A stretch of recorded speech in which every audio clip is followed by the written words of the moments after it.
Yes.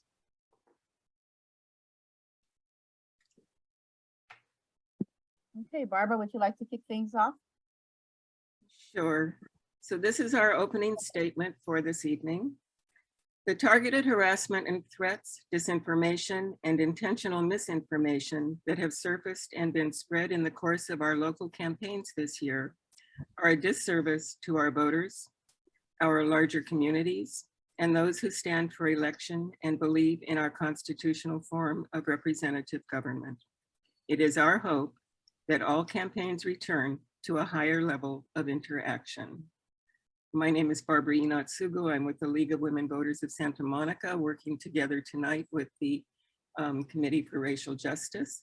And now I would say thank you to all of you for being here. And I would like to turn the virtual floor over to our moderator for this evening, Dr. Karen Gunn.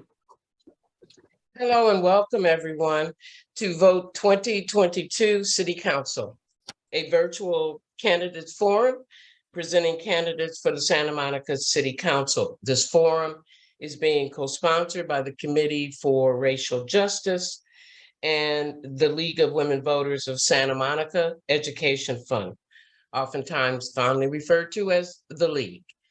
Both co-sponsors are nonpartisan, nonprofit organizations and never support or oppose candidates for public office.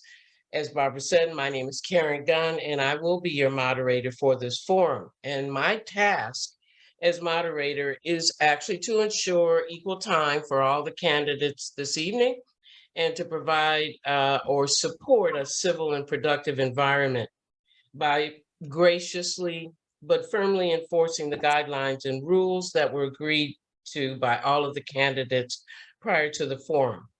Because there has been a little bit of confusion, I'd like to reiterate here for the record that this is a candidates forum, not a debate. And what's important to understand in the distinction is in a debate, candidates can question and rebut each other.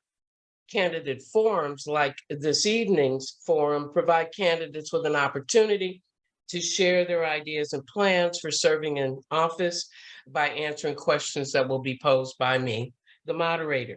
As you probably know, this year, again, all registered California voters will automatically receive a vote by mail ballot in early October. And voters are being encouraged to return their ballots early to make sure they will be received by the registrar's office in time to be counted. For these reasons, we are committed to holding our forums earlier again this year. We want you, our voters, to have the opportunity to hear from local candidates before you vote. This year, we have 3 open seats for 4-year terms each. As is our practice, we've invited all candidates who qualified and are running for this office to participate. Tonight, we received confirmation from 7 of the 11 qualified candidates participating. We do need to note that Arthur Joan, who initially qualified for the ballot, has since withdrawn his candidacy, but because of the timing, his name will still appear on your ballot. Each candidate participating in tonight's forum will have the opportunity to answer a variety of questions related to the overarching theme of equity, anti-racism, and transformative change for the Black community. This forum is designed to raise and address issues that our communities may not hear in other forums or see reflected in written interviews and questionnaires. Here's an important part for everyone to understand. Each candidate will have up to 1 minute to answer each question. There will be no separate rebuttals. However, if a candidate chooses to use some of their time in a follow-up question to correct disinformation, they may do so. We ask that the candidates refrain from attacking other candidates by name and focus on letting voters know why they believe they are best qualified to serve as a member of our city council. Because we will be asking questions that we want candidates to have time to understand and think about before answering, the co-sponsors set a list of questions to all city council candidates in advance. The questions we will ask tonight are drawn from that list. It should be noted the candidates do not know which ones we have finally chosen. So there is an element of surprise, but I'm sure they're ready. Questions have been gathered in advance from the co-sponsoring organizations and will be asked in random order according to a blind matrix created by the League of Women Voters of Santa Monica Education Fund. We are pleased to say that we've added a few of the ever popular lightning rounds, quote unquote, which will be interspersed throughout the forum. During lightning rounds, candidates will be asked questions that require only a yes, no, or no position. So I want to make that fairly clear because that requires a bit of discipline on your part, not to, this isn't in the script, kind of riff and go off on your own particular position. Yes, no, or no position. I will be letting you know which questions those are. Timing this evening will be done by Miss Angela Scott. You see her on the screen. She also has explained that there will be a timer that pops up in her window when you get down to about 10 seconds, if I recall correctly. At that time, your time will be ending, and if you are in mid-sentence, we'd like to ask you to finish your sentence. And if you continue on, we will probably stop your mic so we can move forward and make sure everyone has essentially equal time. As we begin tonight's forum, I'd like to remind everyone that the candidates, the League of Women Voters, the Santa Monica Education Fund, and the Committee for Racial Justice have all agreed to participate under the guidelines and standards of civility that have been set for this forum. In fact, all candidates participating in the forum have either signed and submitted a confirmation form or submitted a statement from their email accounts committing to provisions in that form, including standards of civility and courtesy and standards that will help us to maintain an atmosphere of respect and tolerance throughout the forum. So we thank you for all of that. Let's get started. So we're beginning with round one. You will, again, as a reminder, have 1 minute to answer. This question is for everyone. Here's the question. Who are you? And why are you running for city council? And I'm going to begin with Ellis Raskin. Thank you, Dr. Gunn. My name is Ellis Raskin. I'm the Vice Chair of the Santa Monica Planning Commission, and I work in my private life as an environmental attorney. I'm running in this race because we need bold progressive leadership to address the challenges that are facing our city. We've never seen homelessness, the affordability crisis, challenges for renters at more of a crisis level. We need leaders who will step up and fight for people who are on the front lines of being disadvantaged. We need to fight against injustice and to make our city more inclusive and equitable. I'm a renter here in the Pico neighborhood, and in fact, I'm the only renter on the Planning Commission. And my fellow neighbors on the street are paying as much as 60 to 70% of their income towards rent. We need to be doing a lot better as a city. We need to support the Black and Latino families who are getting pushed out, and we need to protect renters at all costs. That's why I'm running. Carolyn DeRosas. Thank you, Dr. Gunn, and thank you all for hosting us tonight. My name is Carolyn Tarosis. I'm currently serving in my second elected term on our Santa Monica Rent Control Board, where I've been fighting for the last 6 years to make sure that we're protecting our renters, giving them the ability to age in place while ensuring landlords have a fair return on their investment. And in my private life, I'm Supervisor Holly Mitchell, who's the chairwoman of our LA County Board of Supervisors. I'm her senior deputy for economic development and workforce development. And what that means is that I've spent a decade in local government at the highest level in our county seat of government to make sure that our bureaucracies are working for the people that they serve, to make sure that we are leveraging our dollars around homelessness, around mental health, around housing, but most importantly, that as we're recovering now from our dual economic and public health pandemic, that we're doing it with equity as our North Star. And I think that this city has work to do, quite frankly, as we talk about economic recovery. I'm running for city council to make sure that we stand in the gap so that all Santa Monicans can thrive. Thank you. Samantha Mota. Hi, my name is Samantha Mota.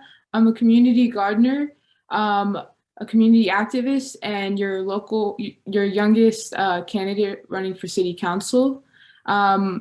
So I actually wanted to run for city council because it started when I was a youth in Climate Action Santa Monica.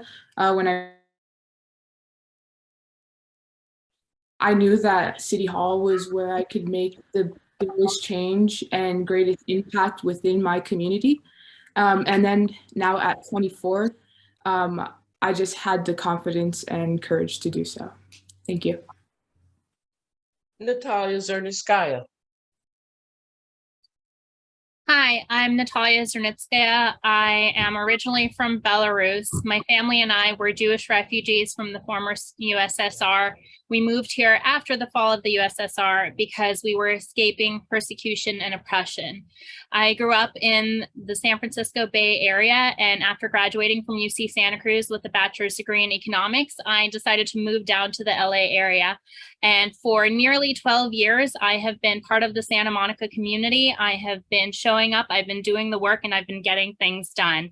I've served on various nonprofit boards, and I continue to serve on several nonprofit boards.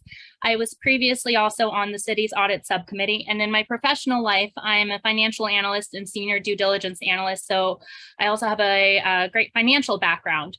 I'm running because when Mayor Pro Tem McCowan decided not to run for re-election, she asked me to run, and I decided to step up because my community needed me. Thank you. Jesse Zwick. Sorry about that. Hello, my name is Jesse Zwick. I am a journalist, a screenwriter, and a public policy advisor in city government, most recently as a senior advisor to Councilman Mike Bonin in Los Angeles city government. And I'm running to make an impact on our housing and homelessness crisis. I got into local politics through volunteering in my community.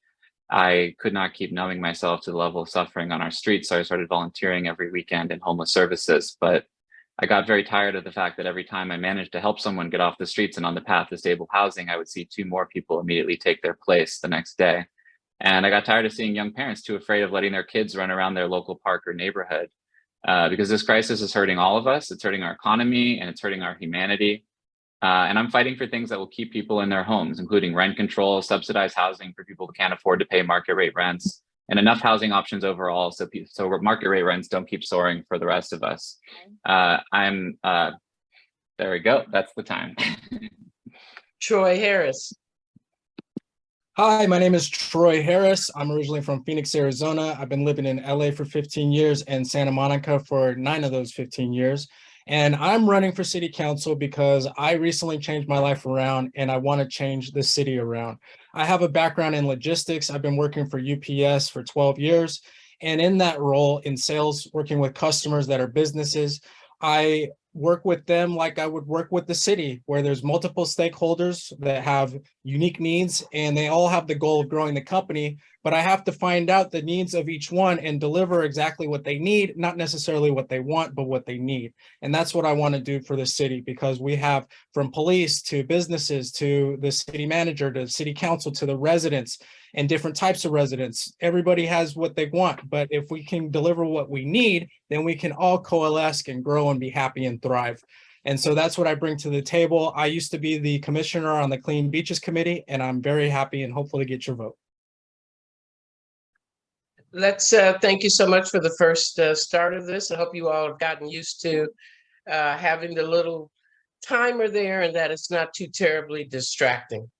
So round 2, our second question, which will also go to each of you, is as follows. What are some of the main things candidates should understand about race and racism in Santa Monica to be effective city council members? And I will begin this round with Troy. Yes, race globally is important. And what I want people to know is that you can't part from your race.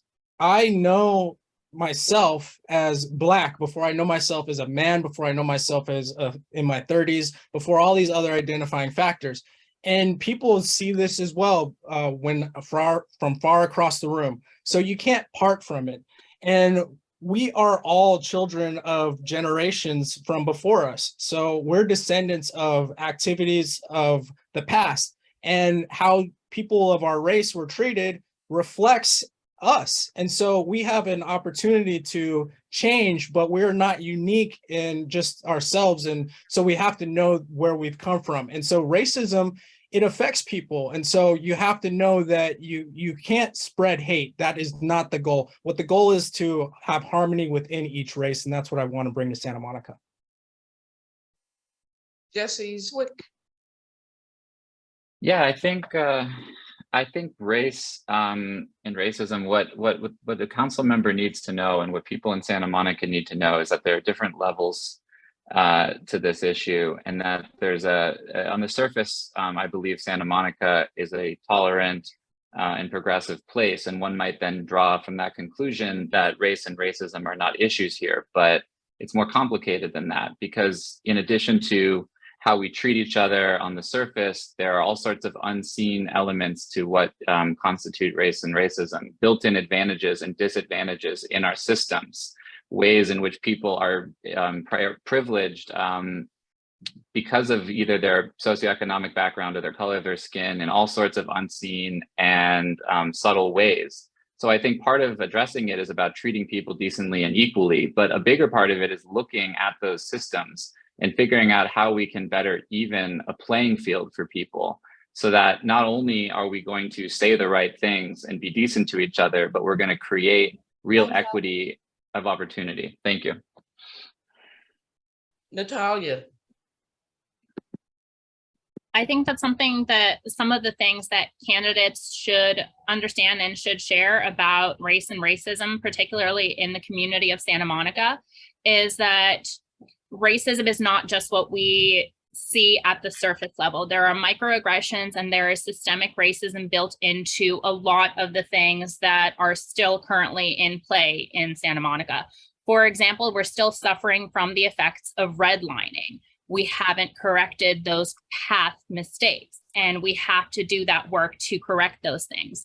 The other piece of it, microaggressions, folks might not see or feel or understand what they are, but I think that what candidates need to do is meet people where they are and believe them when they share their experiences and how those experiences have harmed them, so that we can actually heal from those wounds and continue to move forward as a community. Samantha Mota. Some of the main things candidates should understand about race and racism in Santa Monica to be an effective council member is that Santa Monica is largely built on racially charged discriminatory practices such as redlining, sundown towns, eminent domain, and unfortunately others like single family zoning.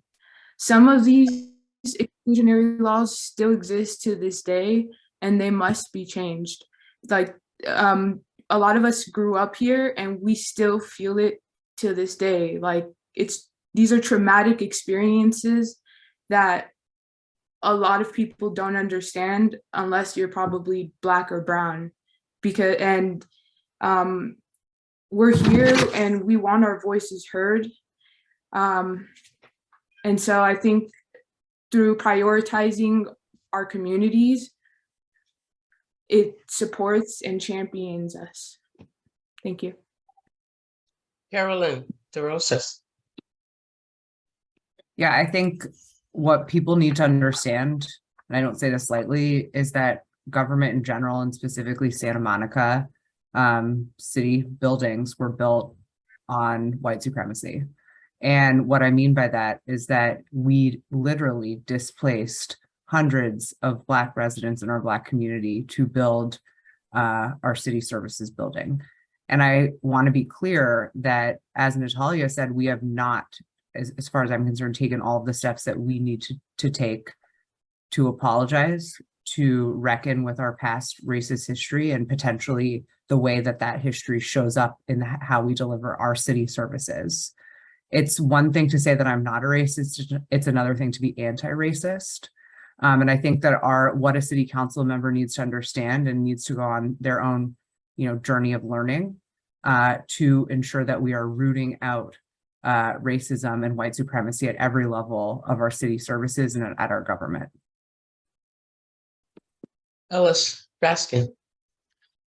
Yeah, I echo many of the things that my colleagues have said. I agree that we really need to recognize that this city was built upon a deeply racist history.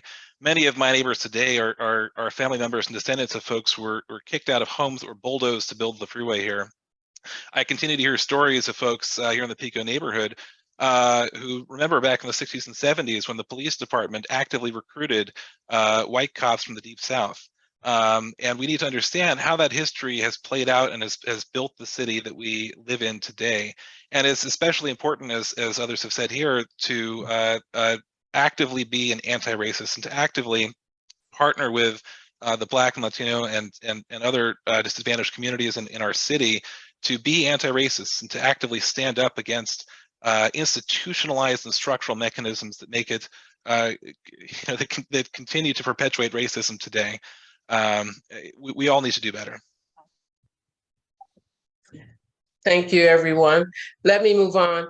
And one of the things that I was just trying to check, and I want to check with you all, is if I've asked Barbara as our league advisor, if this is okay to address you by your first name, and you can feel free to address me as Karen. Are you all okay with that? Okay, because I know the last round, a couple of people, I just called you by your first name. I want to just recognize that, and others, I use both your first and last. I want to make sure I'm doing this fair and square. So it looks like everybody's okay with that. So I'm going to move forward that way. Thank you for your permission.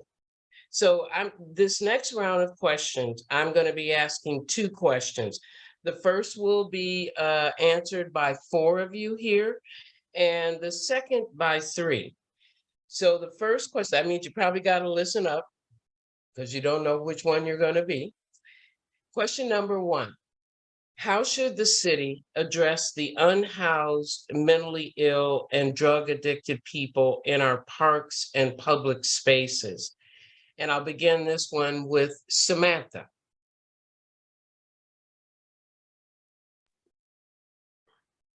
It definitely starts with housing. I know the city has done exponential work to move affordable housing, but it could be done at it could be streamlined a lot more faster. So creating more affordable housing and subsidies programs for them, and then also ensuring that tenants who face homelessness have protections. And then not only that, but expanding programs that already exist, such as outreach and overdose sites. And yeah, thank you. Ellis. Yeah, I agree that, first and foremost, we need to address the structural causes of housing insecurity and homelessness first and foremost, which will require a regional and collaborative effort at addressing the housing crisis. And, I think that many of the programs we outlined in the housing element, which I helped design as a planning commissioner, will get us there in the right direction. But specifically, we have to recognize that by most estimates, approximately 75% of the folks who experience homelessness in Santa Monica are experiencing some form of mental illness, drug addiction, or some combination of both. And we need to make sure that our first responders and social services are equipped with the resources that we need to handle that. So that means, getting an active, a real investment in folks who are trained mental health professionals and social workers who are out there taking care of this issue. And the flip side of that too is making sure that we have enough shelter spaces with appropriate wraparound services to actually give people a safe place to be.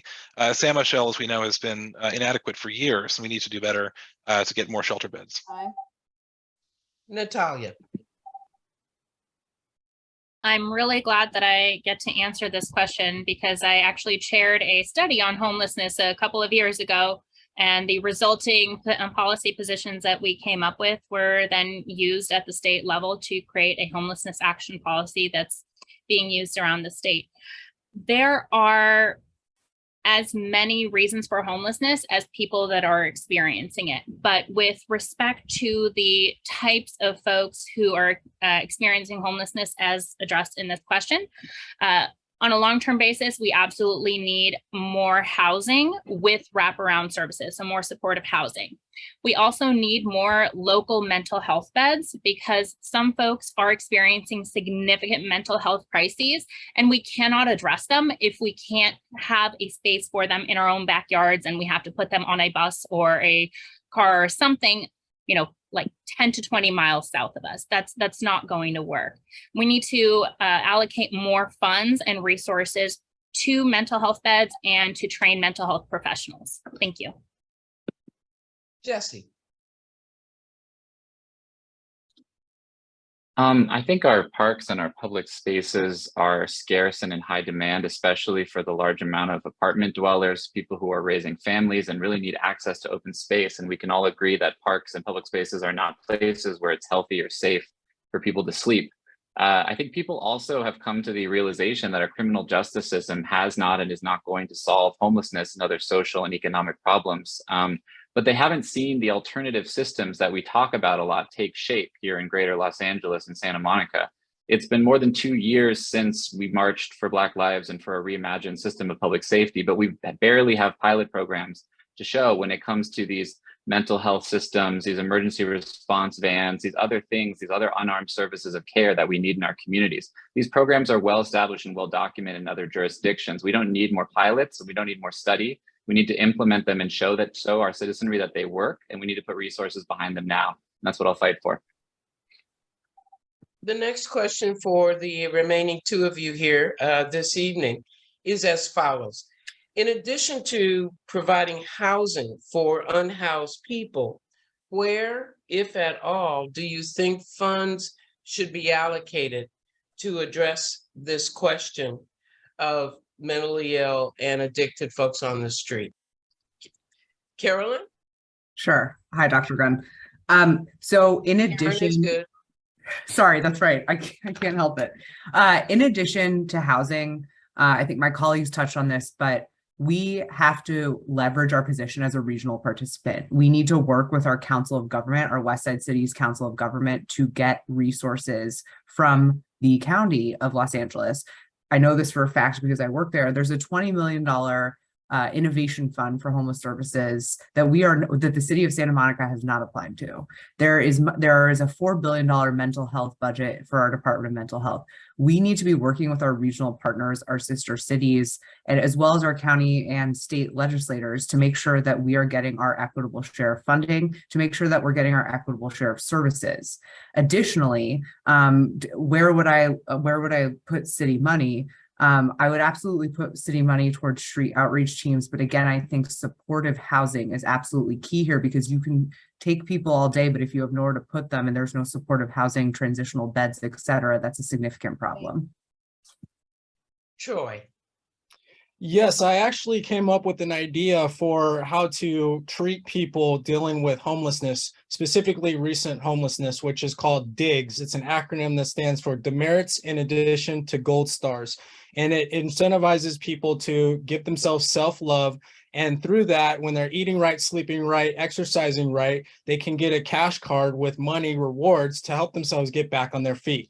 I feel that investing in people that show that they invest in themselves is the best way to show the self-fulfilling rewards of self-love, which after they're off the program, which is combined with some counseling as well, they will just continue those activities because they have benefits in themselves. I also want to see more social workers in the field. Only 3% of psychologists choose to use in the field, where the remaining 97% are in offices. So we need to see more people in the field. Santa Monica PD has one therapist that's in the field, and there's one van that's in the fire department. So we need more, and we need to work with the region.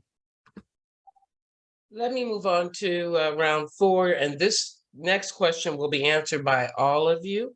Here's the question.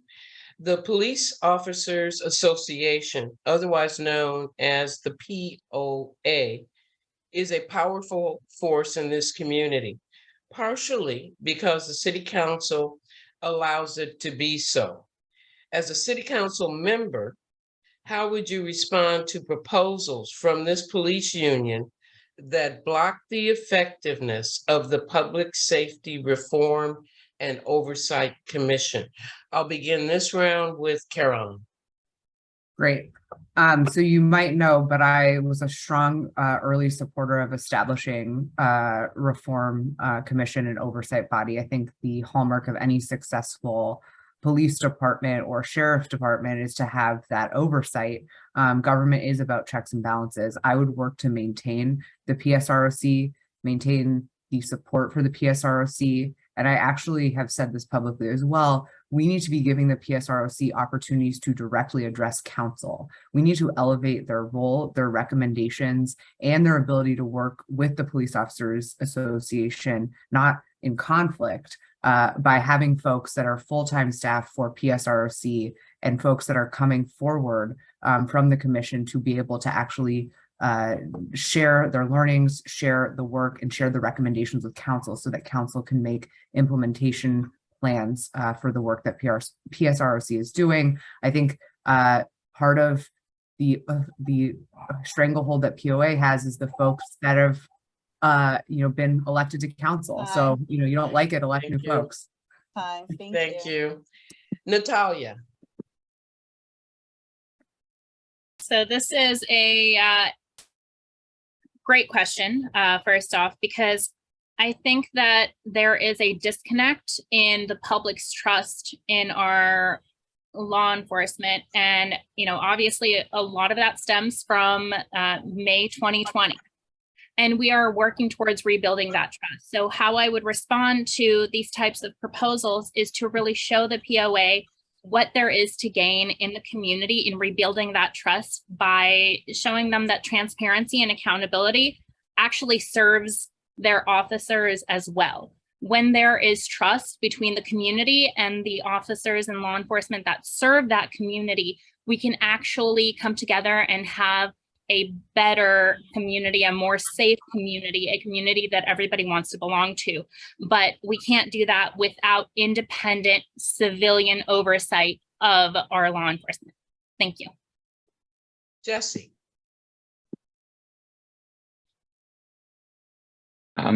Yeah, I believe, there's been a national movement against accepting money and otherwise being beholden to police officers, unions, and associations, not because necessarily anyone is anti-police, but because these unions and associations have often advocated and lobbied against the kind of transparency and accountability that people are demanding to see in every level of government. And there's no reason why our public service or public safety officers should be exempt from that.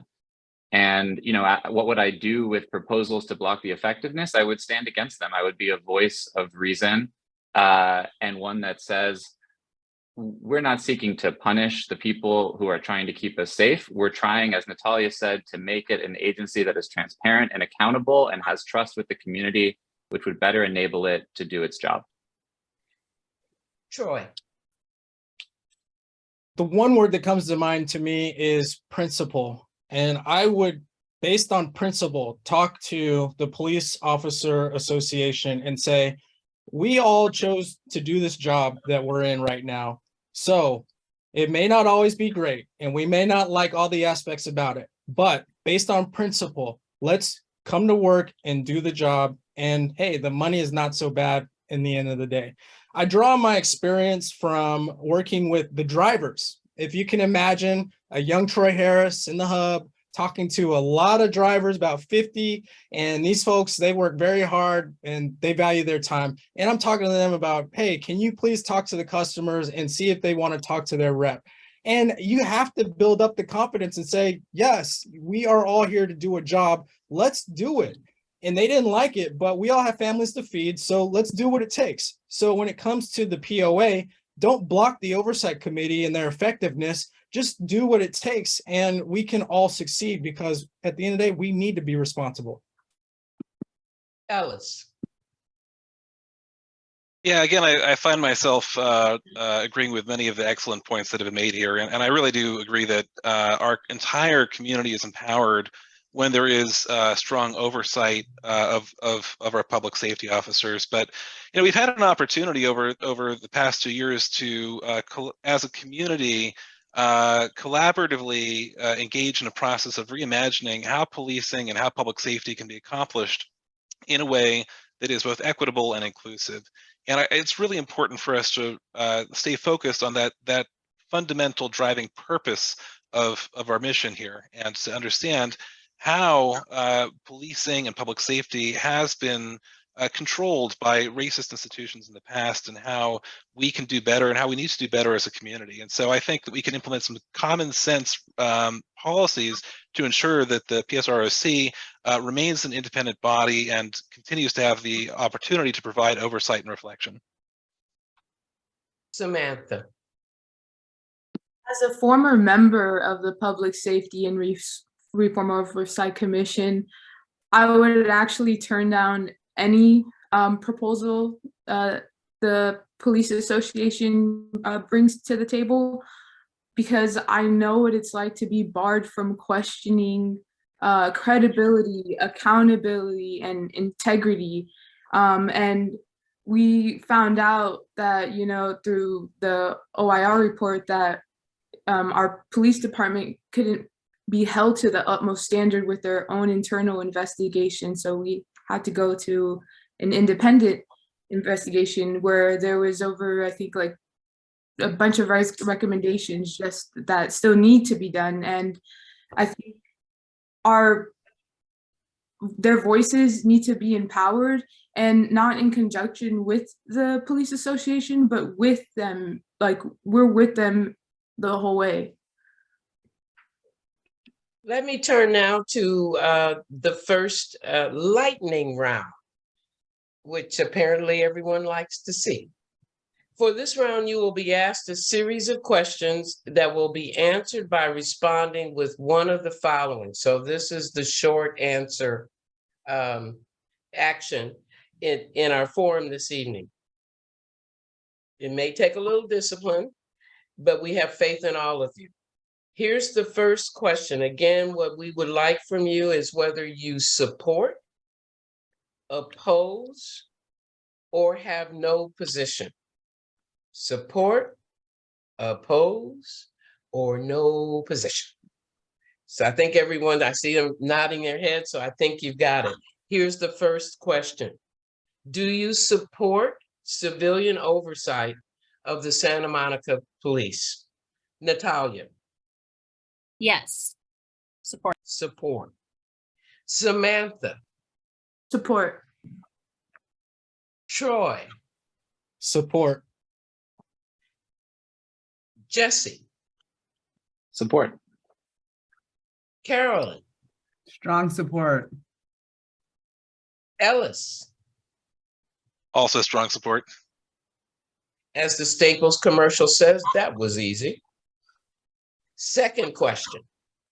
Do you believe that the POA, Police Officers Association, should be allowed to have some members of the Public Safety Reform and Oversight Commission removed?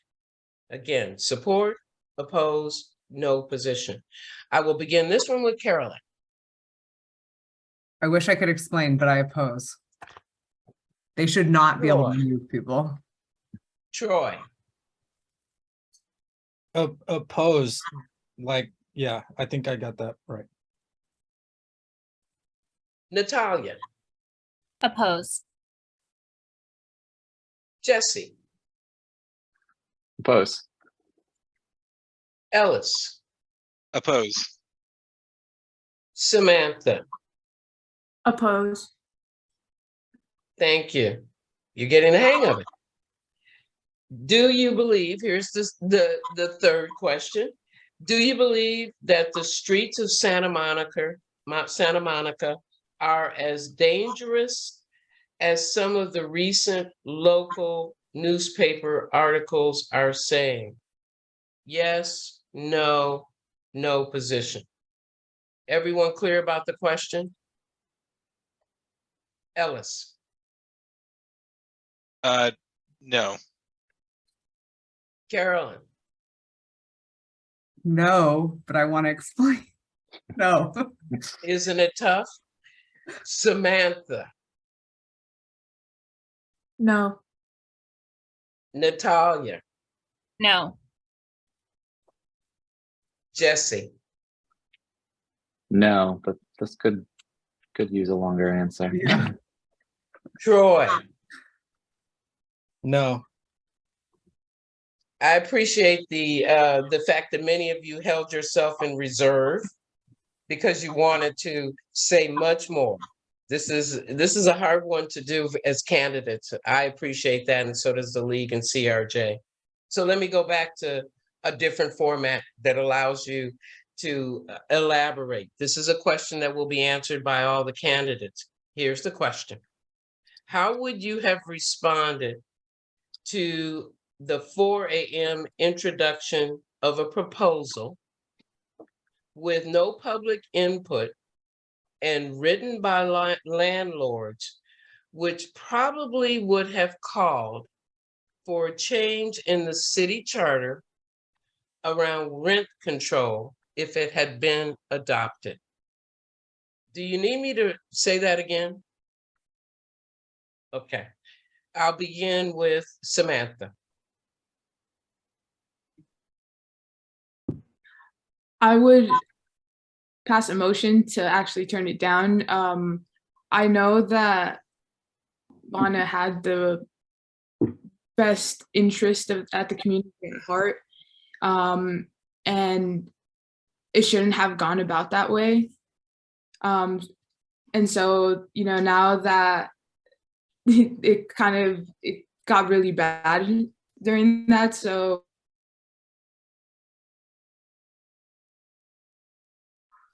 address it to the public, and then bring talk to our public, our rent control board and city council to either refine what is written and make it better, or leave it as it is because we think it's good.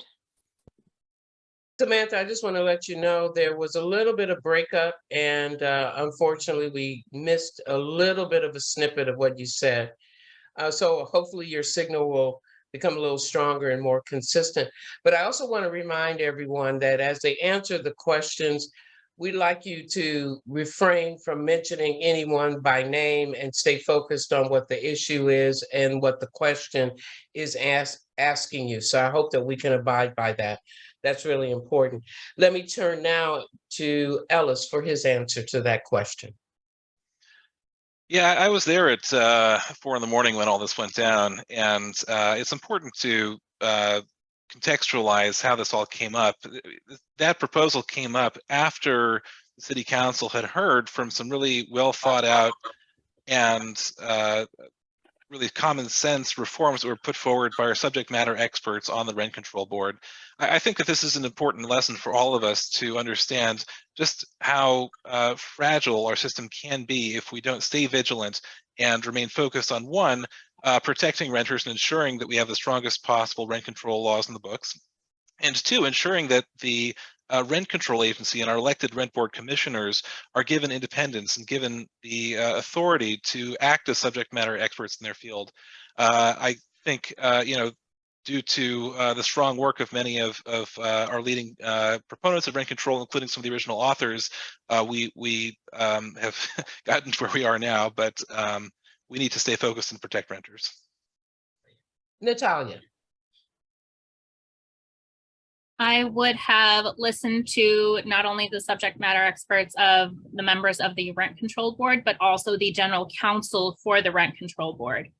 I do understand that the proposal was brought with what I believe to have been the best intentions. However, I disagreed with both the process by which it was brought forth at the last minute with little to no public input. Actually, I believe no public input because nobody had seen it. And, the actual proposal itself, the policy was missing some things and it hadn't been thoroughly vetted. whereas the subject matter experts of the rent control board members had been working on a charter amendment to put on the ballot for weeks, if not longer, that would protect our rent control and also make it stronger. So I would have voted down that proposal, and I would have voted to put the original rent control board's proposal on the ballot. Carolyn. Yeah, this is a close to my heart question. First of all, I don't believe that the city attorney should have allowed this to have been heard or go forward. I care the most about public transparency, adherence to the Brown Act, and making sure that people are properly noticed for discussions that are going to be happening at council. None of that occurred here. It was not this discussion was not properly agendized. So first and foremost, if I'm elected to city council, I want to make sure that we are following the parliamentary rules of procedure and also our Brown Act.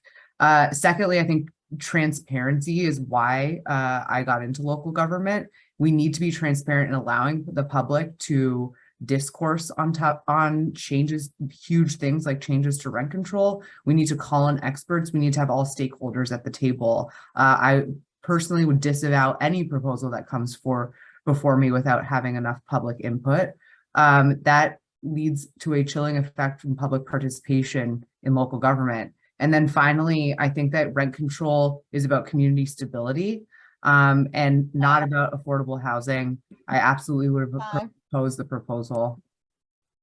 Thank you. Troy. Yeah, the main word that comes to mind to me is process, and in a few ways, because a lot is made of it coming about at 4 a.m.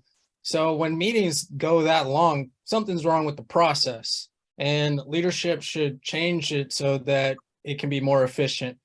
And I don't think that it's so important that it was at 4 a.m., but at any time of day when there's a surprise that can affect the city as greatly as the idea was, we should follow the process and use the tools that are available, including the teams like the Rent Control Board, that ultimately city council has the ultimate power, but they need to trust their team. So that's another keyword I would use, is trust. And use, like others have said, subject matter experts for the reason that they've, have a great experience in that. And at the end of the day, it was a flawed approach, good intentions, but I would have knocked it down as well. Jesse.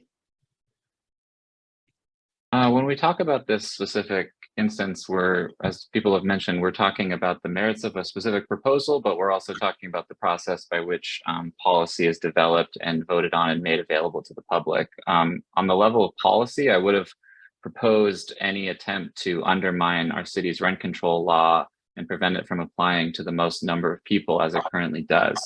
But even more importantly, as people have mentioned, I would promote a process that always supports free inquiry and does not artificially limit the time we have to study and hold new ideas open to scrutiny. The best ideas are ones that grow stronger with time and scrutiny and feedback.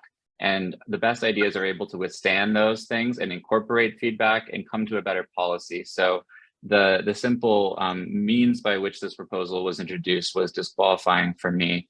And I would really seek to promote a process on council whereby we always have time to study and improve and make available our ideas and policies to the public. Let me move on to the next round. I'll be asking 2 questions during this round, and 2 of you will answer one of them, and the remaining 4 will answer the second one. Here's the first question. Within our city council, there have been personal attacks and divisiveness. How would you see yourself offering leadership to communicate across differences of opinion to move towards a team effort? Jesse. I believe in focusing on policy. I think it's the work of a city council member to come to listen to feedback from the entire community and derive policies that benefit, do the greatest benefit to the greatest number of people.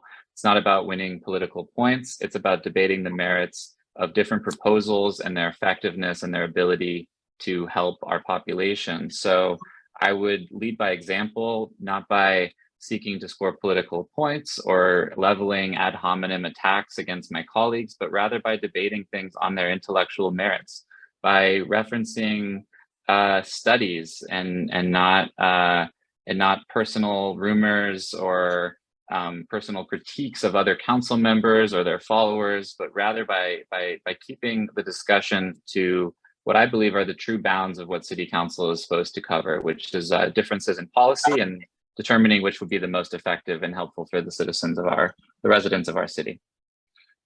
Natalia.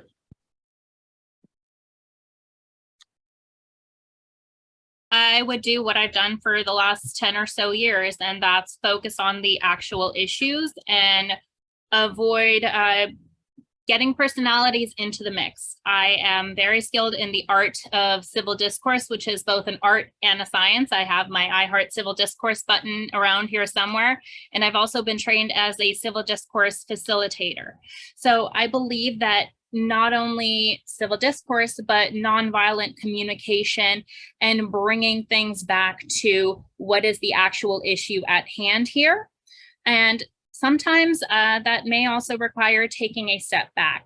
So similarly to my colleague, I would seek to lead by example and set a standard for what a sitting council member, an elected official, and should do and how they should behave on the dais. The next question for the 4 remaining candidates, and again, leadership is at the focus of this question as well. Here's the question. What do you feel are ways the city can demonstrate leadership, and emphasis on demonstrate leadership, in a time where partisan attitudes seem to take precedence? I begin this one with Troy. Leadership can demonstrate this by collaborating with each other in a public forum. I would like to see PSAs with the city council together, and that way people know that they're one team. It can seem very partisan, like you said in the question, and I would like to see more efforts at the council meetings as well as outside of the council meetings of togetherness. We need collaboration, and I'm a unifier of people. It's a talent that I've had since I was a kid. Let's talk about a common cause and let's get together and let's bring it to reality. We may have our own unique differences, but we're here to serve the people, not ourselves. So if you put your ego aside and you be humble and you use tact, that's how you avoid complications in the appearance and lose public trust. We need to work together and we need to collaborate. And that's what I've done in my personal life, my professional life, and in my future career. Carolyn. So the city demonstrates leadership by doing, and that leadership is at the city council and at the city manager's office. And so just by way of background, I actually am a trained mediator. And I got my start with the League of Women Voters actually in law school, where I put on a civility training in St. Louis, Missouri for folks across both sides of the aisle, because that was in the wake of the Gabby Gifford shooting. We thought at that point that uncivil discourse was at an all-time high. I think that it's focusing on policy, not on people. It's focusing on what unites us rather than divides us. And the fact that we all want to come to do what's in the best interest of the city, we have to be open to different ways of getting that accomplished and be open to hearing from other folks. If we shut down the discussion before we even hear from them, that's not going to invite folks to want to engage civilly in the future. And so I would absolutely invite a civility training for all of our elected officials. Samantha.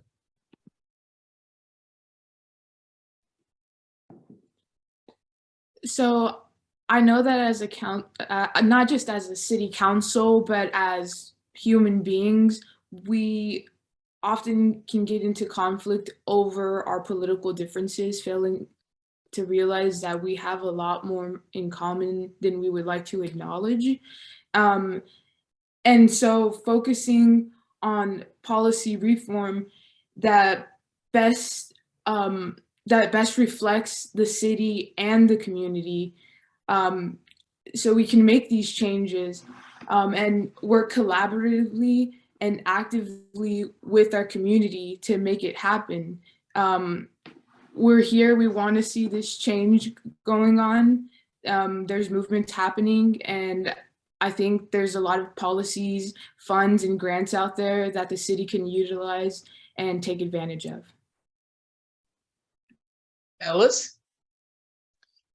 Yeah, echoing some of what's been said before, I think it bears emphasis that engaging in truth and having a transparent government are both really fundamental to a functional participatory democracy. And we need to ensure that our leaders are people of integrity who will ensure that our city council really honors both of those principles by conducting business in the open at public meetings and ensuring that we are engaging in truth and not with misinformation.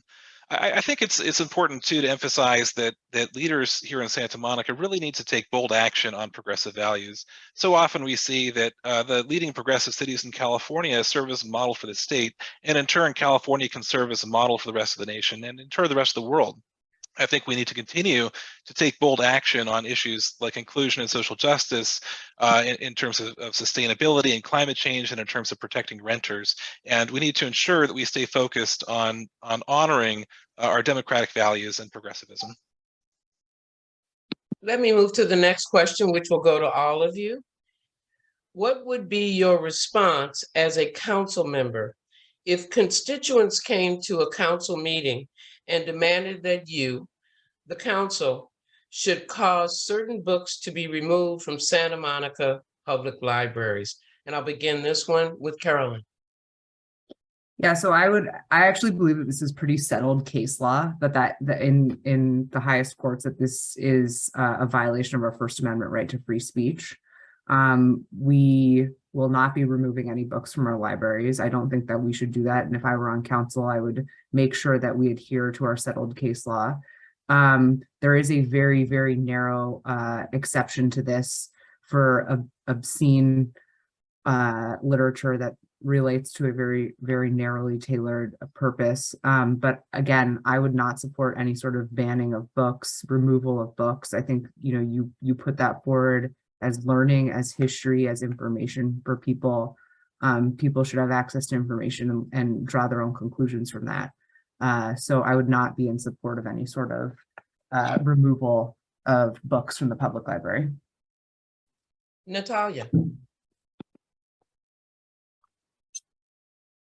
I would do what I believe a council member should do, and that's listen to them first, because I feel like sometimes when folks want to come and speak to the council, they just want to be heard. They want their thoughts and their feelings to be validated. However, I do agree with my colleague that we absolutely should not remove books from our public libraries, because what is offensive to one person may not be offensive to somebody else. And it is a learning opportunity for all of us to have all of these types of resources available.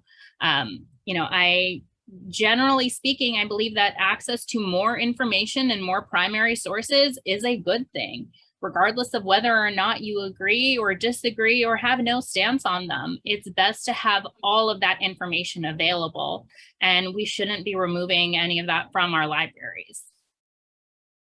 Jesse. You can say Jess. Okay.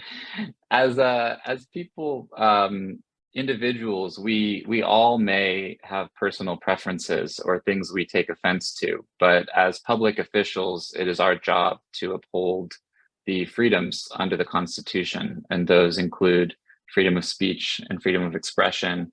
And again, we as people and as council members would want to demonstrate the highest levels of civility in how we speak to people. But as council members, we cannot limit the speech of others unless it is directly inciting violence or other narrowly limited use cases that Carolyn alluded to. Sorry for mentioning your name. Yes, I think honestly, it's important for council members to separate themselves from their own personal preferences and biases and uphold those basic freedoms for all of our citizens. So I would attempt my best to listen and to explain why that's our duty. Troy. Yes, I think it's important to acknowledge the importance of books. And when they're asked to be banned, you have to understand the reason. And our history is important, and our history and the context of our history is included in every book, because if it's not directly about actual facts, it's related to a person's experience, because everybody who wrote a book is a person. And so they're reflecting their reality into their writing. So, you know, each person has a unique perspective, and that's what makes us all special. And so when there's a book, it gives a person that perspective. And so we can learn from that and grow from that. And a lot of the things that people don't want to be shared is exactly what we need to grow, because it's the hard things that make you grow the best. And facing the facts, and sometimes looking in the mirror and saying, what can I change to be a better person today? And that's what is in books, and that's why I wrote a book. Ellis. Yeah, we absolutely need to carefully safeguard against any infringement on the First Amendment, freedom of speech, and access to information and access to books. And this is, you know, this is particularly dangerous because movements to ban books, and indeed movements to destroy books, are closely related with white supremacy and Nazism. And at a time in America where white supremacy and Nazism are seeing a really scary resurgence, it's important for us to reflect as a community on just what type of a proposal for banning books really implicates here.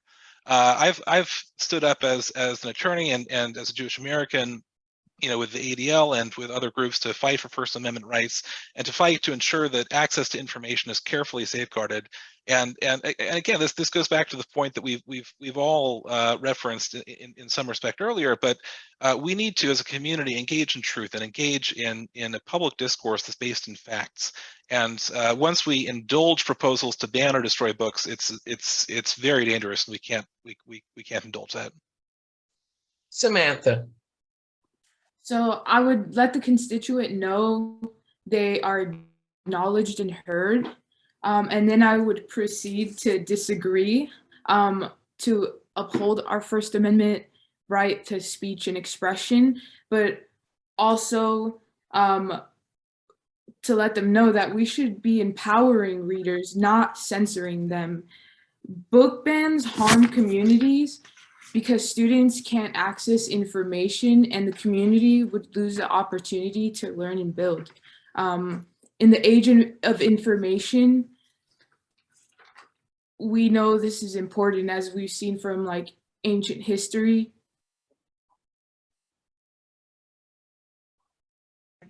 Knowledge can get lost through removal. And so we must empower and encourage more people to read, build our minds. Let me move to the next question. And everyone who might have been listening, there was a little bit of a glitch again with Samantha, and we just want to recognize that.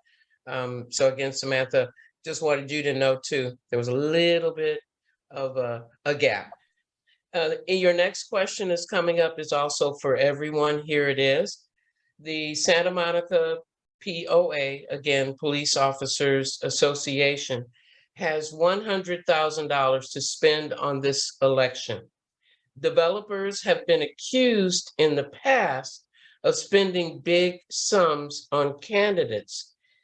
Given all this, who do you think is actually running this city? I'll begin with Carolyn. Yeah, I mean, listen, I can't conjecture what influences our current city council members, but I think you can draw conclusions. I will just say that I have never taken a vote on the rent control board, at the California Democratic Party, or at any other body based on any sort of donation that anyone has given to me or any money that folks have spent on my behalf. And that is the way I would expect all of my elected officials to engage and behave. That is certainly the way that I would behave if I was elected to city council. Theoretically, the people should be running the city, and through the people, our city council have been elected to carry out the will of our folks. Quite frankly, that's why I've proposed participatory budgeting. I think that we need to have folks who might not necessarily have the loudest voices or the most resources being the ones that have the seat at the table to make decisions about what's happening in the seat of power. Troy, Yes, this question is important for me. I'm sorry, actually, can you repeat the question? sure, I'll do it real quickly. The Santa Monica POA, Police Officers Association, has $100,000 to spend on this election. Developers have been accused in the past of spending big sums on candidates. Given all this, who do you think is actually running the city? Okay, yes, I would want the residents to run the city. I mean, man, it belongs to the residents. It's a democracy. So that's why I'm running as the candidate who wants to represent the residents. You know, people are making up these groups. So that's important to acknowledge. You know, every group is made up of individuals, so they have their right to do it. They're not performing any illegal acts. But I want to have the city be represented by people as a person within the city. That's what I would hope for. And so, you know, I can only speak for myself, and I would say that we want to empower residents. Things that happen in the city impact residents, tourists, they come and go. Professionals may not live here, but people that live here, we have to wake up and go to sleep every day in these boundary lines. Natalia, I think there's a distinction in this question of who is running the city and who has influence over those who are running the city. Because who's running the city? You know, it's the city council and it is the heads of the city who manage the day-to-day work of the city. That's who's running it. Who's influencing them and who should be influencing them?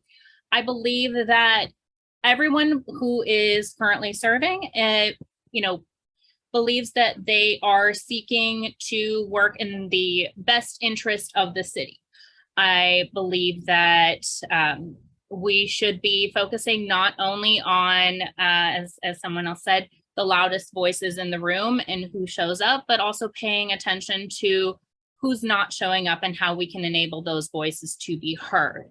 So, you know, while right now I can't say for sure who has the biggest influence, I think that it should be the constituents who really need to be heard. Jesse,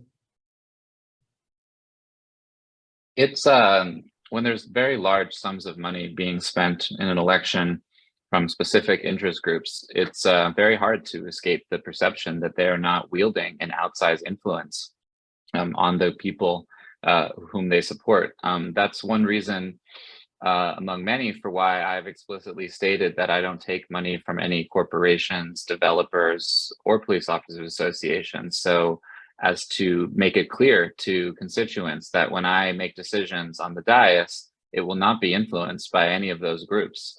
It will be because in my own judgment, I believe it's what's best for the city. I think there are things the city could do that other cities do better in order to promote that in elections, whether it's public financing, providing matching funds for small dollar donations to candidates who disavow this kind of money. And I think Santa Monica could be more of a leader in that in terms of removing the influence of large interest groups from our politics. Ellis. Yeah, I agree that we absolutely need to explore new opportunities to make funding in elections more fair and equitable, and really to allow folks who come from traditionally disadvantaged backgrounds to have an opportunity to participate in democracy in a way that doesn't require big bucks. You know, I definitely strongly believe in strict campaign limits, but you know, money talks, and we have a system here in Santa Monica where PACs can contribute essentially unlimited money. And when weighed against the $410 individual contribution limit, the weight of that money and the strength that those contributions have is amplified even more. So to really get to the heart of the question, I do think money talks, and I think it's important for candidates to be clear about who they're accepting money from. I'm not accepting money from developers, and I've been raising money as a grassroots candidate from folks who are chipping in what they can. But we do need a system like they have in LA, where folks can get matching funds, where we have some sort of publicly funded system for folks from disadvantaged communities to have a meaningful chance in elections. Samantha. I mean, I know I can say that city council and the heads of its staff and administrators are making the crucial decisions and priorities, but I can't say for sure who's influencing it, you know, developers or just big money or whatever. But I do believe that the voice of the community needs to be heard at the table because we're not there and we haven't been there probably since the start of the city. And so being more integrated with our community and listening to what they want, I think is just as important as a lot of the other things we're talking about. Thank you. Let me turn to the next question, which is also for all of the candidates here this evening. With respect to racial tensions that have occurred in so many areas of our city, how can we ensure the psychological and physical safety of our most vulnerable community members? How do you define most vulnerable community members? And I'll begin with Samantha. Oh, that's a good one because I usually use most vulnerable members for our unhoused population. I tend to use for, I guess, if we're talking about people of underrepresented and marginalized groups, then I think that's a better way of expressing that. I think, could you repeat the question one more time? Just like the kind of the last part of It's with respect to racial tensions that have occurred in so many areas of our city, how can we ensure the psychological and physical safety of our most vulnerable community members? And it did ask to define that, which you've already done. Okay, thank you. And then I think providing access to psychiatrists and psychologists to our community, because we do feel these traumatic experiences through whether through written history or verbal history, like we feel it to this day. And I think providing accessibility to those services. Ellis. Yeah, it's a difficult question to answer with respect to, you know, who are the most disadvantaged, because there are so many intersectional and layered ways to address that. I think, you know, from a common sense perspective, obviously those who are unhoused, those who come from traditionally disadvantaged backgrounds, including our Black and Latino communities, all fit within certain dimensions of that. I think what we need to do is frankly, have leaders who are going to be strong anti-racists and implement programs that address both the historic and present manifestations of institutionalized racism and discrimination in our city. And from a common sense standpoint, that means making sure that policing and public safety is implemented in a way that is inclusive and equitable. It means making sure that renters aren't displaced and subject to gentrification. It means making sure that people on our streets have meaningful shelter space. And it means all of us as a community standing up when we see acts of racism to say stop and to be active anti-racists against it. Natalia. This is a difficult question to answer in 1 minute, so let me just start with that. And let me start with how I would define most vulnerable community members. I believe that it's folks who are the most at risk, whether that is most at risk of coming to harm on our streets, both psychological or physical, whether that is folks who are most at risk of losing safe, stable housing because they're being priced out, whether that is folks who are subject to both surface level and systemic racism. All of those types of communities are vulnerable community members. How can we address it? Well, I think that there are not only city level, but state level and federal level ways we can address it. We need to make mental health a higher priority, make access to mental health services a priority and more affordable for folks, because we know that people can't access those resources right now. Another part of it is making sure folks feel safe on our streets, no matter their backgrounds, which can take the which can be done in a variety of ways. Like I said, hard to answer in a minute. Carolyn. Yeah, so I just want to say that with respect to the mental health, psychological and physical safety, I think there's still a lot of work to be done around reimagining our carceral system. There is generational trauma that is literally embedded within our bodies based on the experiences that our ancestors have had. But in terms of the actual investments that we can make as a city on a going forward basis, we need to actually implement an equity dashboard. We need to look at a variety of factors, like Natalia said, this is, and I think Ella said it as well, this is many factors interrelated. How do we look at the most hardly reached areas of our community, and how do we reinvest a disproportionately high amount of dollars in those hardly reached communities, in those communities that have been overlooked by our government. And so that's what I would do. I would look at how we're allocating our resources, allocating our social services, our budget, and reallocate away from a one-size-fits-all approach into an equity-based approach. Troy. With racial tensions being high, I do want to ensure the safety of all constituents, psychological and physical. And what we need to do is denounce hate when it comes about. We also can't infringe on people's right to say what they want. But whenever there's hate being spread, I have the right to denounce it, and publicly we can as well. And I've seen it already in my campaign, but that's nothing new as in my life.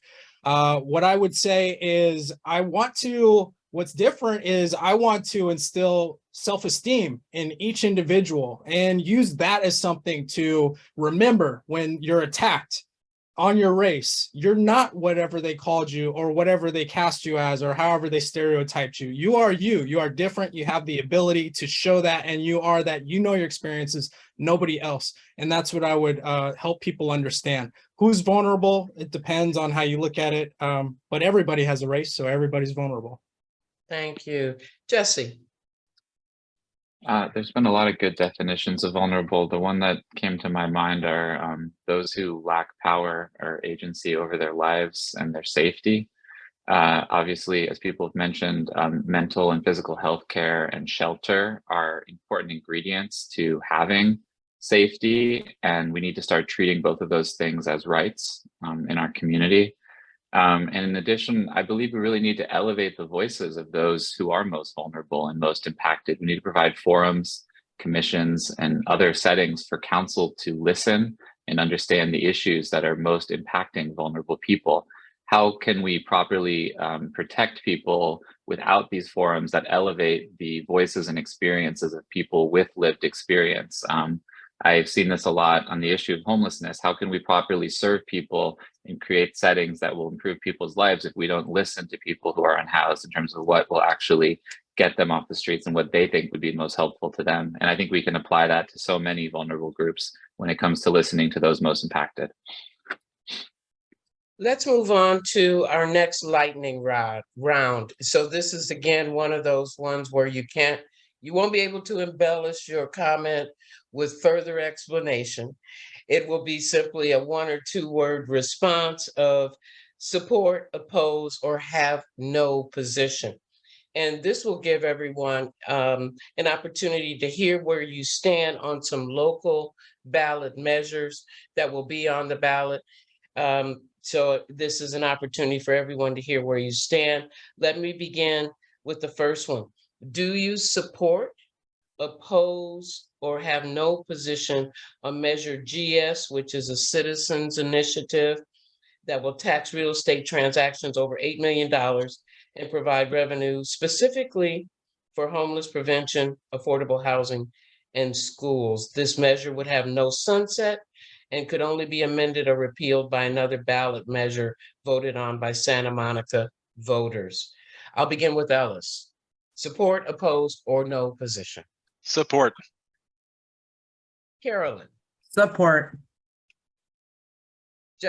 I'm sorry, Samantha. Support. Natalia. Support. Jesse, Support. Troy. Support. Don't mean a thing if you ain't got that swing, and you all have got the swing of it. So that's a good thing. Do you support, oppose, or have no position on measure DT, the council approved ballot measure which would tax real estate transactions over $8 million and provide revenue into the general fund? This measure would sunset in February of 2033 and could be extended for 5 years by council supermajority vote. Troy. Support, oppose, no position. Oppose. Jesse, Oppose. Natalia, Oppose. Samantha, Oppose. Carolyn, Oppose. and Ellis. Oppose. Next one, do you support, oppose, or have no position on measure DTS, the advisory measure that goes into effect if measure DT passes? Advise the council how to spend the money brought into the city budget by measure DT. I hope you all understand that. Troy, Man, I was hoping you didn't go to me for, I don't understand what DT is. Can you, was it in the question? it is the advisory measure that goes into effect if measure DT from the previous question passes, and it advises the council how to spend the money brought into the city budget by measure DT. So how would I Support. spend? Oh, Support, oppose, no position. no position. Jesse, Support. Samantha, Oppose. Carolyn, Oppose, but if I oppose DT, I mean, I oppose this too. It doesn't really, yeah. Ellis, Oppose. and Natalia. Oppose. Next one is about measure SMC, the Santa Monica College Facilities Bond. Support, oppose, no position. I'll begin with Carolyn. Support. Troy, Support. Natalia, Support. Jesse, Support.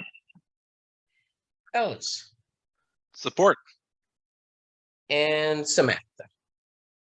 Support. We're moving through this fairly well. Thank you for being disciplined about the whole thing.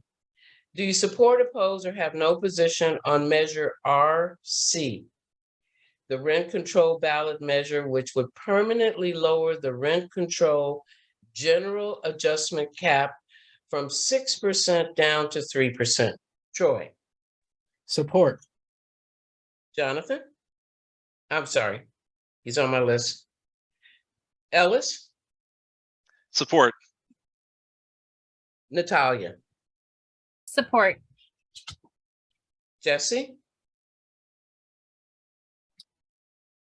Sorry, were we doing SMC? I thought I responded to that this one. is measure RC, the rent control I adjustment support cap. it. I apologize. I support that.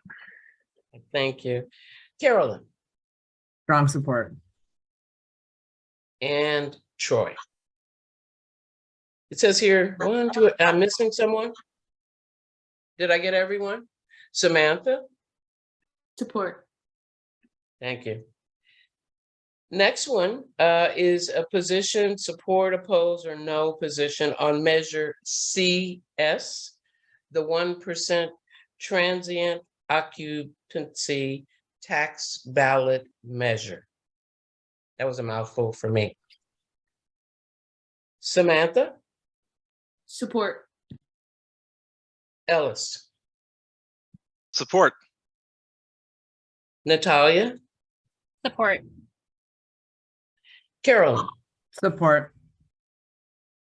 Troy, Support. and Jesse.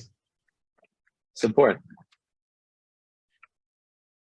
Our next question is about your position regarding Measure HMP, the Cannabis Business Tax Ballot Measure. Ellis, Support. Carolyn, Support. Samantha, Support. Natalia, No position. Jesse, Support. and Troy. Support. Thank you. We're moving into our last question. And thank you for your patience and your continued involvement, staying with this. Without referencing the other candidates, tell us why electing you in particular would give us confidence that long overdue positive change with regard to equity, anti-racism, and transformational change for the Black community will occur in the city of Santa Monica. And I'll begin with Troy. I feel like I've been working my whole life for this. I would physically represent change, an African-American man from slavery. My ancestors were slaves, and I care so deeply about this. I want to do right by my grandfather, my father, my mother's side family. I just want to do the right thing. And it led me to changing my life around, studying Martin Luther King and looking at justice and how it applies to each and every one of us, talking about we're all made of a fabric of mutuality. And so I want to see the change, and my individual experience as a logistics professional is specifically catered to do just that, because in two ways, I know how to work within multiple stakeholders to find what's needed. And I also know how to fix long-term problems while addressing short-term needs, and doing both at the same time. And I've done that throughout my career, and I care about it throughout my life. Thank you. Jesse. I think that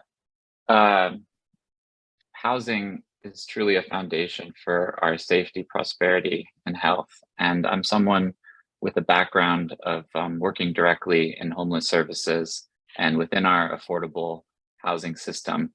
And I believe that if we can't find a way to make our community more inclusive to more people, especially Black people who have either been forcibly removed from the community or simply priced out or unable to buy in, we're not going to see the kind of transformation that we all want to see in Santa Monica, because it begins with allowing more people to be residents here. And I believe that my background in homeless services and in affordable housing will provide a unique opportunity for the city to right some of those historic wrongs and create more opportunities for more people of all backgrounds to take advantage of what is a wonderful place to live in Santa Monica. Samantha.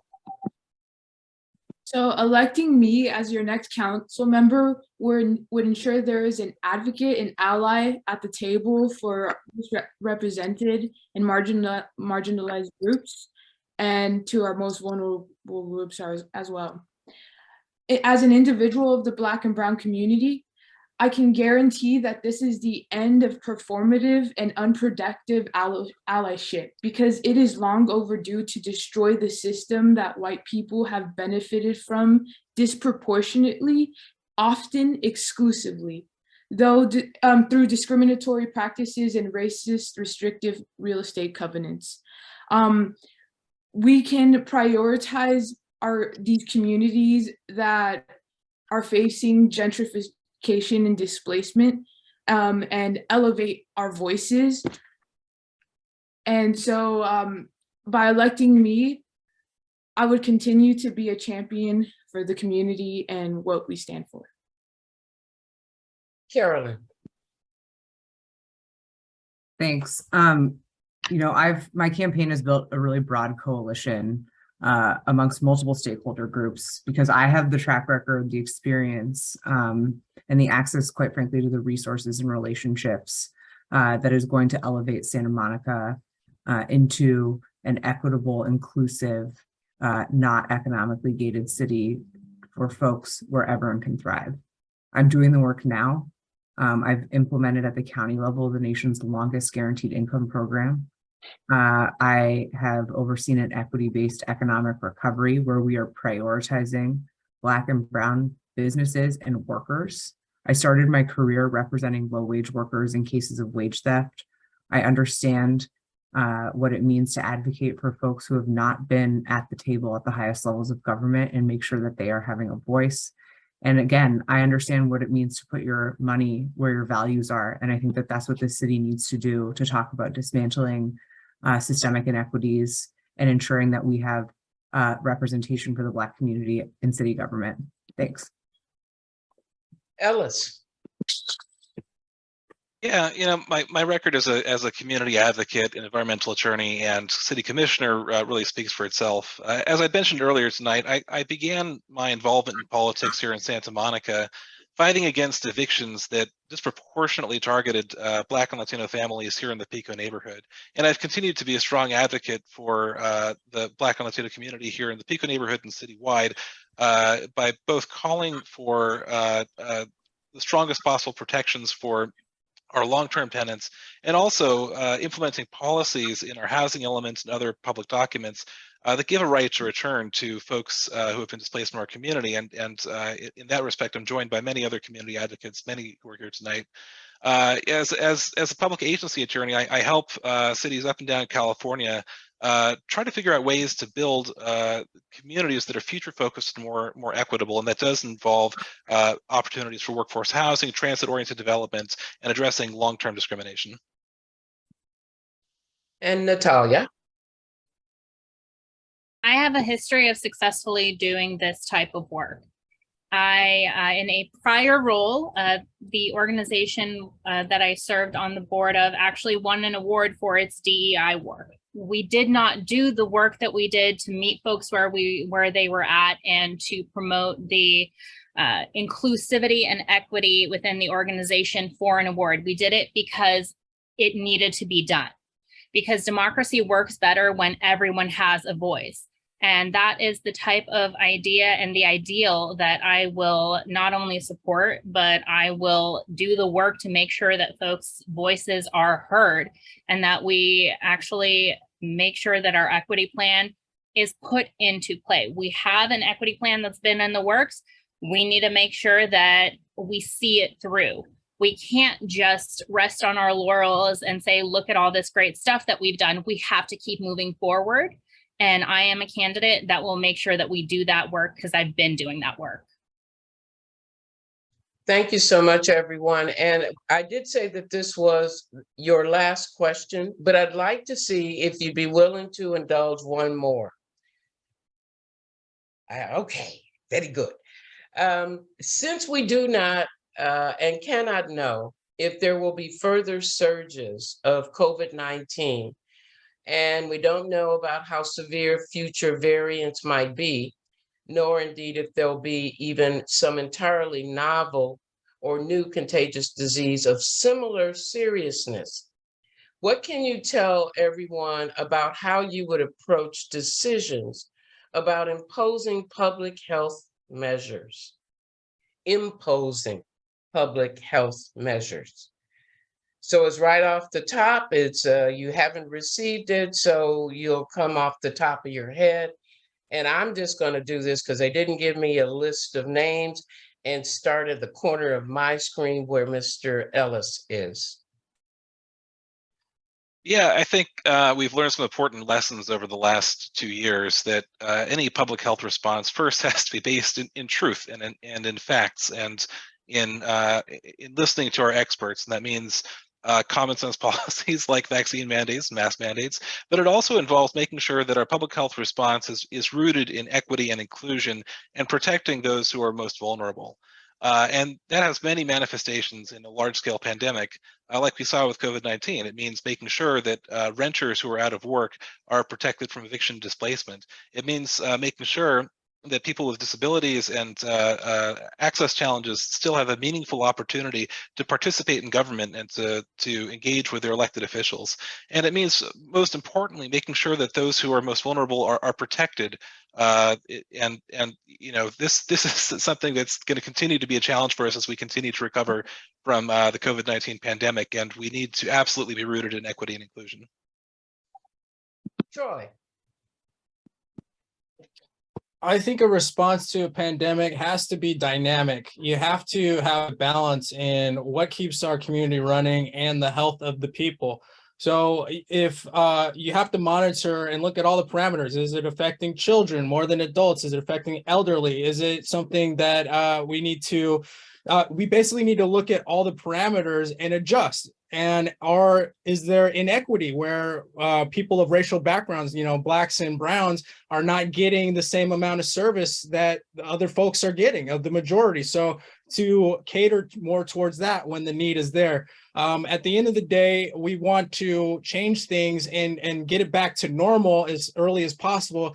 I have a little bit of a dispute with the county still having COVID restrictions in homeless shelters. We need to use as many beds as possible, yet they can't fill it because of the COVID restrictions. And we're at a point in time in COVID where it's other places are wide open, but shelters are not. So we need to be dynamic, and that's what I would bring to the table. Carolyn. Yeah, so first of all, I believe science.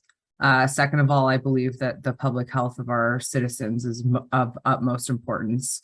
And thirdly, I would follow the public health guidance from our very capable science-based head of our County Department of Public Health, Dr. Ferrer. I think that we need to weigh, of course, the public health interest with our business interest. You've heard me say often that economic recovery is very important to me. We will not receive the same sales tax revenue we had pre-pandemic unless we invite business and tourism and visitors back to the city. But at the same time, if there was a COVID level outbreak or similar pandemic, we need to keep our residents safe first and foremost. And so I would support the guidance from our public health officials, whether it was indoor masking, vaccines, et cetera. Samantha. So I do support public health measures that best protect our at most risk groups. But I do not believe in cohesive medical tyranny, which is you have to get vaccinated or provide like a religious proof or something like that in order to serve on a council or commission, because like that's what I had to deal with. And one of my fellow commissioners had questioned it because she was vaccinated and ended up getting COVID and got severe pneumonia and almost died. And so she was questioning the vaccination policy because of that. And you know, I felt that it unfairly stripped opportunities for me. And now I'm here running for city council, but I do believe there should be measures to protect our atmos and provide programs for them as well. Thank you. Natalia. I would follow the science and I would listen to those who know best. We have experienced and learned quite a bit over these last, 2.5+ years in how rapidly information and best practices can change. I believe that as a council, we would need to also be able to be flexible and adjust to those changing best practices to the best of our ability. In addition to our county health department, we do have an Office of Emergency Management here locally in Santa Monica that works closely with the county and works to implement the best practices here. I think that something that is sometimes overlooked is that the most vulnerable among us are those who may not necessarily be able to take some of those preventative steps. So I think that focusing on making our city services and our, all of the wonderful programs that we have more accessible and our city more accessible in general can help us stay connected as a community, even when we're experiencing significant health crises. Jesse. Like many have said, I would definitely follow the science. Obviously, with a novel disease, occasionally that's a moving target, but there are basic things that we all know work on aggregate. We know that vaccines are effective at reducing incidence and severity of illnesses on aggregate. We know that masks work. I believe that public health is designed to be conservative because it's not about protecting the healthiest, but in fact, the most vulnerable among us, and we need to err on that conservative side. And we've learned from this pandemic that there are communities of people who still cannot participate meaningfully due to certain vulnerabilities that they have. So I think we need to take the models that we've developed and continue to accommodate people with hybrid structures that allow for participation in person, but also keep open online options and accessibility for those that are still vulnerable or otherwise disabled or unable to participate. This won't be the last pandemic that we face, and we need to take what we've learned and apply that going forward. I'd like to thank all of you for taking this spontaneous question that you didn't receive in advance. I'd like everyone who's listening to know that, and that you showed your readiness to address this particular subject, which is also important to the community. Let me move to the closing remarks and begin by saying to all of the candidates that are here with us, on behalf of the League of Women Voters of Santa Monica Education Fund, as well as the Committee for Racial Justice, we thank all of you for taking part in tonight's candidates forum and for stepping forward to run for office. To the audience and everyone here who's listening, this forum is being recorded and will be available for replay on the YouTube channels of both the League of Women Voters of Santa Monica and the Committee for Racial Justice. For more information on both local and state elections, we encourage you to check out Voters Edge at www.votersedge.org. Let me say that again, Voters Edge has a little bit of a ring to it, at www.votersedge.org. Voters Edge is the League of Women Voters of California nonpartisan online guide to federal, state, and local elections. And to all of the audience that's here and has been listening, we want to also thank you, as members here, for your interest. It truly takes all of us to make democracy work. And please remember, elections are won by those who vote. Thank you so much and have a great evening. Appreciate you all.